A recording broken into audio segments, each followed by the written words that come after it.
So ngayon may live interview tayo. Ito talagang kailangan tumutok yung mga boss natin kasi ito nakita naman natin yung epekto at yung nangyari na kalamidad na dulot ng Typhoon Yolanda. Ngayon alamin natin yung mga sakit na maaaring makuha natin or maidulot nito dun sa mga nabiktima, pati dun sa mga affected areas dyan.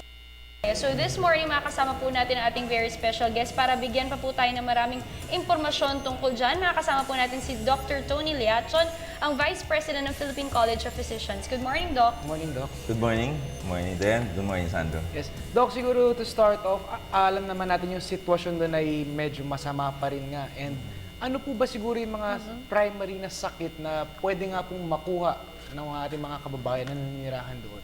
Alam mo, Sandro, napakagandang tanong yan eh. Kasi marami sa ating mga kabayan nagtataka kung anong dapat gawin dyan.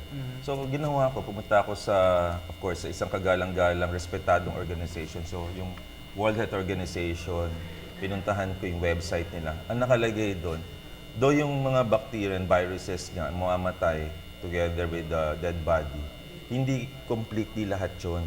In fact, may mas mahaba pa na nag-i-stay doon, like sa mga HIV, no?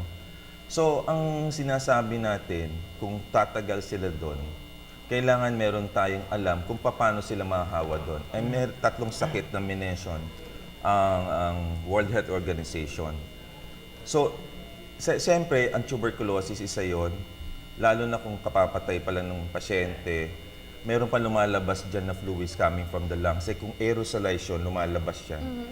In an environment na open ka at medyo windy ka, pwede mo siya ma-inhale pa rin. Okay. Yeah. So, number 2, kung meron kang break sa skin, hepatitis B, hepatitis C, okay, mga tetanus, pwede ka pa rin mahawa dyan. At number 3, diarrhea, kasi pag namatay naman yan, meron pa rin mga feces yan na pwede pumunta sa water. So, ang precautions ngayon, ang tanong na, kasi nandyan na yan eh.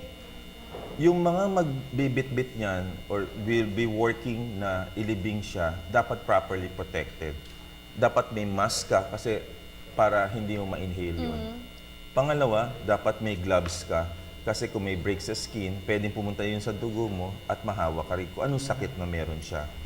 At ang pinakahuli, dapat nakabota ka kasi pwede ka rin mahawa ng ibang diseases din. Sa tubig naman. Sa tubig, like leptospirosis, no? At saka, well-clad ka rin kasi ang vector-related, let's say, mosquito, pwede ka rin mag-malaria, pwede ka rin mag-dengue fever. So at the end of the day, if you will be going there, you must be properly clad. You have to protect yourself. Oh. So, ang isa pa, respiratory tract infection. Ako, in that area that exposed, kailangan i-prevent natin. So, kung ako, magpo-flu vaccine ako, at magbabacteria vaccination ako. So, almost lahat na mag-i-stay pa doon.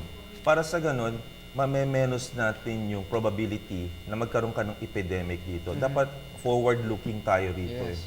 So dapat pala dun sa mga gustong tumulong o yung mag-volunteer na pumunta dun sa mga affected areas, dapat mismo sila, pangalagaan nila yung sarili nila. Ito yung pagsusuot na ng mask, ng bota, at maganda yan kung makakapagpa-vaccine na sila prior to going there. At saka mismo yung mga tao doon, mismo sa mga affected areas, yung mga nabiktima, yung mga survivors natin, kailangan siguro mabakunahan na rin sila agad-agad para maprotektahan na rin yung sarili nila. Kasi Sandro, akala ng lahat na kapag namatay na, mamamatay na yung bacteria with them. Yung pala, hindi pa rin pala talaga ito gaano ka-safe. Hindi rin pa talaga siya safe, totally. I understand kasi ang nangyari po dyan, Doc, di ba?